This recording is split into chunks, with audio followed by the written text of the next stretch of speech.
Welcome everybody. Today's video finds us out here in New Mexico, and what we're going to take a look at is a UNESCO World Heritage Site. We're going to take a look at Chaco Canyon. This is an ancient pueblo that was inhabited probably around 850, and then it was abandoned in 1250. It was a national park in 1907 that Teddy Roosevelt declared that, and then it was incorporated into the UNESCO World Heritage Sites in 1987.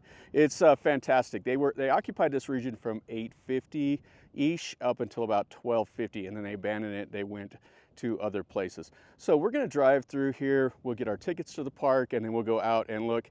Pueblo Bonito is fantastic. It's one of the best you'll see. Chaco Canyon and Mesa Verde are probably the two best ancient Anasazi sites that you will see. So let's look around here and let's have a good day.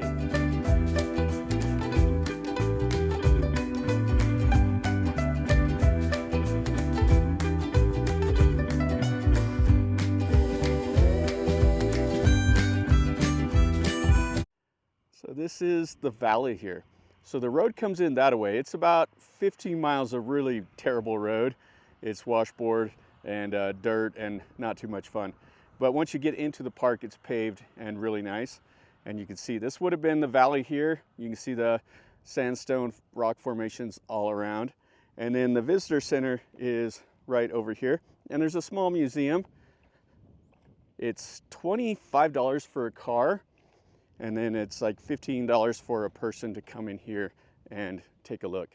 But the sandstone rocks are fantastic. They're really cool to see. So they have some bathrooms here at the visitor center, a little welcome thing, and some picnic tables and stuff like that around.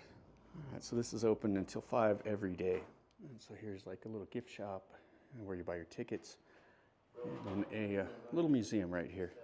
So no food or drink here. And inside of here, there's some really nice displays talking about the farming, trade, all the way down into Central America for chocolate even, which I didn't know that they did that. And then they show the design, construction of some of the houses like Pueblo Bonito, and some of the links to some of the modern day Pueblos, like the Zuni and the Hopi and Santa Clara, all of those. And a lot of the turquoise. They found some incredible amounts of turquoise here in Pueblo Bonito. And then the different evolutions of it. So in 850, it looked like this. And then 100 years later, they added on to it. They added on to it. And then when they abandoned it, it was this. And they stopped construction. They actually had plans for it to be bigger, but they didn't ever put roofs on some sections. Okay, so let's go into the park now. Okay, so this is what it looks like. So there's a big loop road that you drive on to go around out here. So let's go enjoy this. This is really a nice little treat. So this will be our first little ruin we look at. Hungo Pavi. So this was occupied 1000 up to 1250. And there's a couple little trails you can walk around it. You can see it's in a pretty primitive state also. And then the main pueblo that's still standing is back here. So they built these with a short southern wall and a taller northern wall. I think probably to utilize as much of the winter sun as possible to warm it up. You want a small wall in the south so you get all that sun coming in here. And you can see a few of the rooms here and how they constructed it. All these flat sandstone pieces. And they just notched them together right there so they'd have chiseled them down to fit into place. And then they'd have put in the windows. So they can tell the age of it by the wood that's in it. They can do the carbon-14 dating and the tree rings. But at a few places, they tore them down and remodeled. And they used the timber again, making it really hard to date it. You can see how it's right up here against this sandstone cliff. And there's a creek down over here that they would have been able to put check dams in and use it to help, irrigate their crops and stuff like that. Now the wood was a really valuable resource. So as you can see around here, there's no cedar trees. So the nearest source of wood was 60 miles away. They didn't have carts. They didn't have any way to, they didn't obviously have cars. So it would take a team of guys, several days to go. They would have to walk 60 miles, cut down a tree, and then carry it back to here. And they used over 100,000 logs here in Chaco Canyon over the centuries. So that alone is just absolutely amazing. And not only that, but then they hauled in all these stones to build. I mean, they could source them right here, but they still had to bring them in, chisel them down, and fit them into place. And that's kind of cool how that sandstone is weathered right there. Those would have probably been up on the rock face, and it looks like they're chiseled maybe some footpaths up right there. So they would have used that as a ladder basically to get up to the top. Oh, that's pretty cool. And then a couple more of the little buildings here. Yeah, so just most of it is collapsed down, but you can see the outline of what this Pueblo used to look like. Okay, let's go to our next one now. Yeah, the footprint here is quite large. So it looks like it would have been kind of in a half moon shape, kind of to fit the contours of this ridge line. And I'm not sure how many rooms were in this building or in this Pueblo, but it looks like it was at least 2 stories, probably 3 stories tall. If this rubble down here is the bottom floor, then 3 stories high it looks like. And then it looks like up front here was the entrance. So this would have been the south wall, and then this would have been a common area. Okay, so I see the layout now. This would have been where the central courtyard was, and probably all the Kivas. Ah, pretty cool. So it was very large here. Okay, so this is kind of the main part of the park. So there's a run over here. It's Cetro, Kettle. And then we'll look at it first, and then we'll walk over here to the big ruin, the Pueblo Bonito. So this side over here is the second largest Pueblo in the park, and it covers more than 3 acres. So it'll have the Great Kiva in the central plaza. It will have some other elevated kivas, plus the buildings. Now when this region was occupied up to 1250, they dammed up the little creek here. They built little check dams everywhere.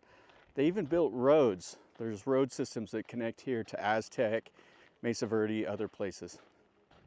So this one here will be constructed real similar to the other one.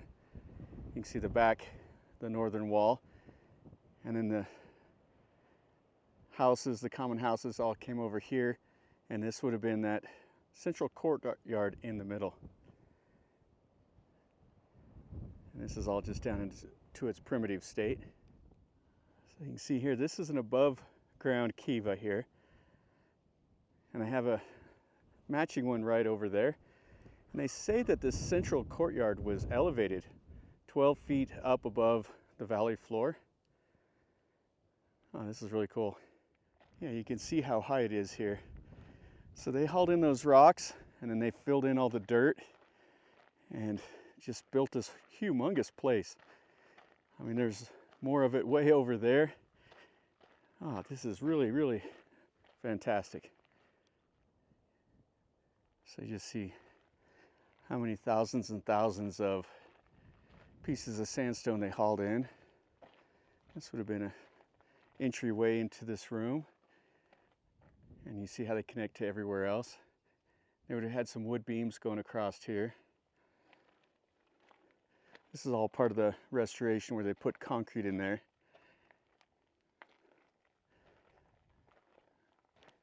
And they've also done some stuff to get it to drain away. Oh, this is interesting. I wonder what this room was about. It's got a huge hole there. You can see the holes for the cross beams, and then you can see some of the big pieces of cedar that they had in there. They got it fenced off, and you can't go down in there. Somebody'd fall into that hole. And some more of this. This is all closed here. They have the fragile walls, so they got it locked up. So this would have been literally a maze. Walls everywhere, flat roofs, windows, little doorways. Pretty cool. Yeah, so they've restored back there. You can see that used to be a window and they filled it in. And then it didn't rebuild these walls here. I mean, this was all abandoned in the 1250s or so. So that does get quite a bit of rain. Sometimes you get a flash flood. And then the freeze melt cycle causes all this stuff to kind of fall down. Oh, and this is really, really nice. So this is one of their great kivas. Holy cow.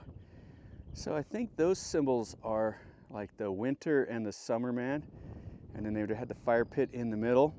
And these would have been columns. And these round stones would have went down on the bottom. It would have gave you the base for those columns. And then they would have had a series of like the cedar trees going across here that would have covered this. And it would have been covered with plaster and mud on the top. And this would have been like a hall you would have came in. And this would have all been whitewashed. It would have been red on the bottom and white on top.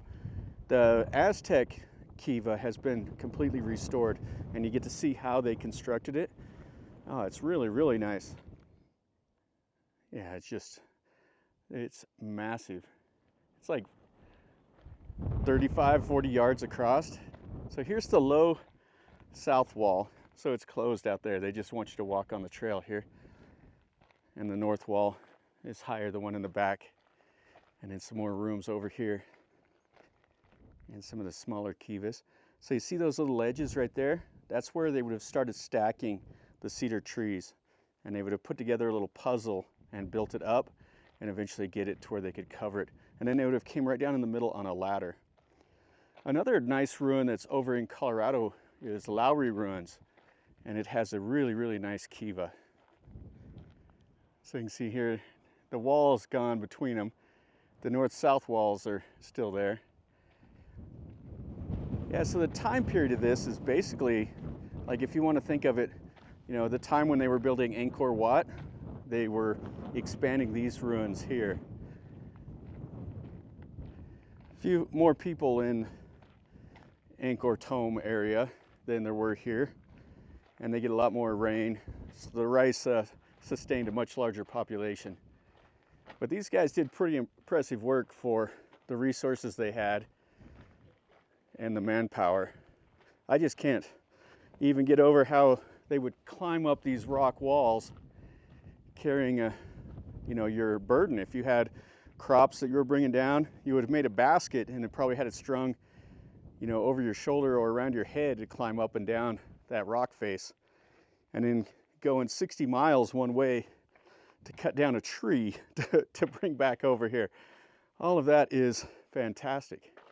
Okay, so what we saw earlier weren't round windows. They were for the cedar trees to go in. Oh, and they have a little corner cubby hole there. Oh. And there, that is a above ground kiva also. So you see the size of the sandstone they used here, much smaller than the main walls. Really, really cool. But the walls are still quite thick. I mean, they're almost 3 foot thick. And then some of the rock face that's sloughed off. Yeah, so you can see they got the window and the cedar beams across. And this would have been much higher than it is now. It's still massive. I mean, my head is right here with this window, and it just goes up. And you can see it's kind of bowed, kind of wavy, just settlement over time. All right, so this is this ruin here, which is unbelievable. And now let's go look at the best one in the whole park, over to Pueblo Bonito. And they have a couple rooms here. These might have been storage rooms or something over here, because these are kind of away from the main Pueblo. I'm just speculating, I'm not sure. And then Pueblo Bonito is over past that parking lot. You can just see it way over there. I said it might be storage rooms, but there's a small little kiva here, and it would have been quite large. And this looks like maybe another kiva here. And you can see where they have notched across there, so they would have tied this ruin into the cliff wall. So it does look like there's a few petroglyphs right here. I think that's what those are. It says petroglyph trail, and you can see kind of some lines carved in. So there was probably a lot more to it back in the day. You can't get up there close to see it because they got it roped off here. Okay, I can see a few more patterns that are right here. Looks like right by those two holes in the rock, looks like there's quite a bit carved right there. That's all 800 years old or so. So any real details kind of weathered off. So this is a great little part right here.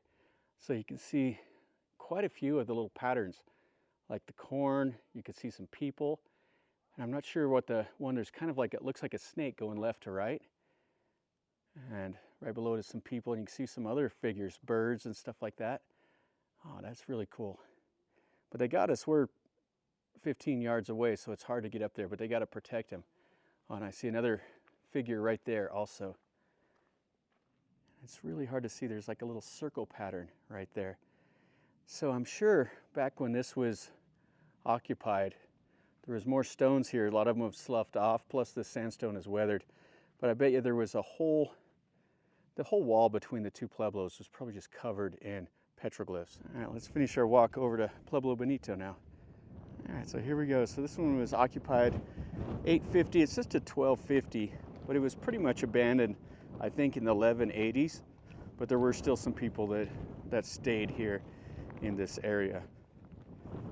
And there's a lot of speculation about what happened to them, if they moved over to different pueblos that had a little better climates for growing, or what happened to them.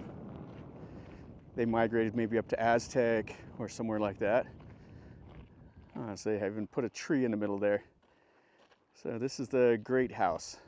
So there were more than 600 rooms in this pueblo that were 3-4 stories up above the valley floor. And it covers more than 3 acres over here also. Just absolutely massive. And it's a shame, part of this rock collapsed in the 1940s and destroyed 30 rooms here on the back side. Oh man, this is really, really cool. Got windows up there. And then check out these. They go at an angle. So most of these were built on the north-south, east-west axis. But they had some kind of different towers here with windows going the different ways. And then you can go in here. And again, those guys were hauling a rock. They used as little amount of timber as possible, but they did reinforce the walls to give them strength using the timber. The average height of them was about 5'1" for females and 5'3" for men. So they were a little shorter, so they could have went in these doors easier than modern people that are quite a bit taller. Okay, so let's look in here. This is a room. Now you can see how it's plastered. This was originally plastered in 1092, but they came in and they replastered it in 2004 to cover up the graffiti and everything else. You can see a little bit of graffiti even that people have come over here and carved in it, which makes me ill when I see stuff like that. You can see the logs here, how they tied in the floor, and you can see the other mats on top of it. So they would have put the big cross beams, then some smaller logs, and then some even smaller yet, like bark or reeds, and then they would have covered it with dirt and plaster on the top. You can see these are 3 stories tall here. That's some more of those windows. And check out how they used a flat piece of sandstone for like a windowsill. And we can kind of go up in this maze here. Looks like they once had a door. They've covered that in or blocked it in. Don't know if they did that here at Chaco Canyon or if it was part of the restoration. Sometimes they'll block those off to support the wall. Like you can see here, this wall is really bowed. Yeah, they'll sometimes do that. Yeah, that's modern right there. to protect the structural integrity of those walls. Oh, and this is really, really narrow. So you can see in there, that's some of the original plaster. That's still hanging out on the wall there. Yeah, they found a huge storeroom, one of these rooms that had more turquoise than all the other Anasazi ruins put together. They found macaw feathers, they found seashells, they found residue of chocolate, the coca. And it just showed kind of the trade routes they had. Oh, this is massive. So you can see the cross members there, those beams. And another one of those kind of a window or door at a 45 up there. So this would have been the floor. You see those pieces of wood sticking out? And so they would have came through doorways and windows and crossed up there to go amongst the other rooms in the ruin. And some more of these small pieces of sandstone with the cross members and something there. Now right here you see this is the grindstone. So this is like a mono, and this would have been a piece of sandstone. This is a different rock. And a monolia, I think. And they'd put the corn here and they would grind that to make it flour. They'd use that in their food preparation. And it was all sandstone, so you'd get little bits of the sandstone in their food and it would wear off the enamel off their teeth. Another room that goes, this is the facing north, so that cliff edge is right there to the north. Yeah, this is a nice way to see how they constructed it.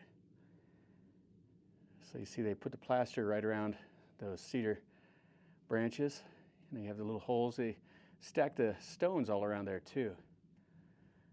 Now there's not a lot of seismic activity here, so there's not dangers of like an earthquake knocking these down.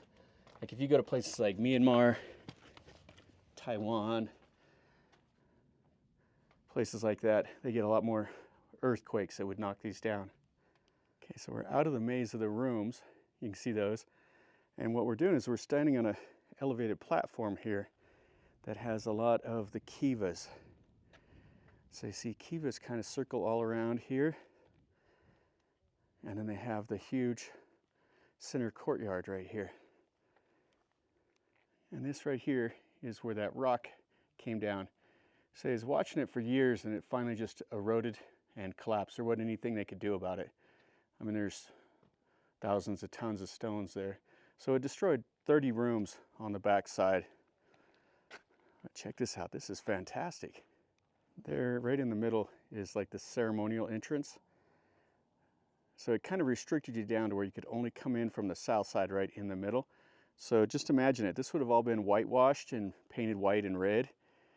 And you would have came right into the center courtyard. This is where everybody would have been doing all their daily activities, ceremonies, stuff like that. And then it would have been ringed with 3- and 4-story towers. Like a half moon, it would have been unbelievable. And just some huge kivas in here.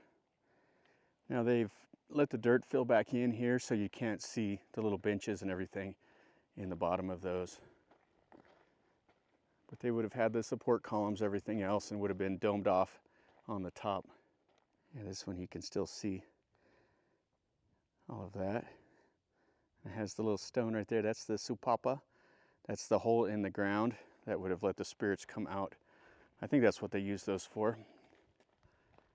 You see some more of the rooms over here. A few of the old cedar posts laying about. And they put a cover over that. I'm not sure why. There's some more kivas here. And you can see over there, that's that little creek that kind of comes down the middle of this valley. That would have been the life's blood of these people here. And then there's another ruin over there. And it doesn't look like we can get into that part. Looks like it's blocked off here. That's okay, they're doing something in there. Yeah, I wished I had my drone here. How cool would this be to fly my drone right over this little valley? But they restrict you. You can't fly drones over the national parks. So I just left it in Thailand. I wanted to bring it, but I didn't. But holy cow, this is incredible. Okay, so let's go to the back side here. I'll show you the north wall. And that'll be the last we look at here at this ruin. Oh, it's just so nice. It would have been cool to see this when it was in operation for sure. But that's the way all this stuff is. I really like to see it. Yeah, we have the cemetery over here. We won't walk down to that. So this is the north wall right here. You can see they've came in and supported it to keep it from falling down. You can see the holes for all the construction, and then the rock face over here. Huge boulders that are just waiting to chip off, like right over there. Yeah, just unfortunate this one came down and destroyed this back wall here. They built a pathway around these big boulders. Yeah, those are huge. And they built some steps over here so you can go through. Yeah, so you can see where this rock fell and smashed 30 rooms back here in this corner. But just to give you an idea, this has 600 rooms total. And then there's another ruin over there. And there's several other smaller ones all through the valley. Okay, so we'll take one more look here. So there's that ruin over there, and there's more, just tons of small little villages in here. And sometimes you'll see like a little mound, like I can see way over there. That used to be a village that's just a little bit of wood sticking, or a little bit of stone sticking up, and some more over there. And then you can look down this whole valley, and there's that ruin over there we looked at, and there's more all through here. There were a lot of these little towns, little pueblos in this area, plus scattered out on the mesa to the north, to the east, west, south, all around here. And this was kind of the heart of the culture for quite a few centuries. All right, that'll finish up our video over here at Chaco Canyon. I'm showing you just the three main ones here. There's a bunch more scattered here through this little valley, but these are the ones that you'll definitely want to check out. If you have more time, you can go and kind of explore the smaller ruins, the cemetery, all of that stuff. Spend a lot more time in the museum. The museum is really nice. Like I said at the start, this is a UNESCO World Heritage Site, so it's definitely something that is important for culturally and for the area. And you know, international and domestic visitors will all come over here. I've been here before. It's been a lot of years, and I definitely have enjoyed it as much this time as I did the first time. And I would suggest coming over here and taking a look at it. So anyway, if you've enjoyed the video, smash the like button. If you're new to the channel, subscribe, and you get to see some more stuff. I tell you a little bit about what I know. I'm not an expert, but I do enjoy coming and, you know, exploring places like this. So hopefully you've enjoyed it. Definitely subscribe and leave me a comment. If you know more than I do, leave me a comment down below. I'm always wanting to learn more.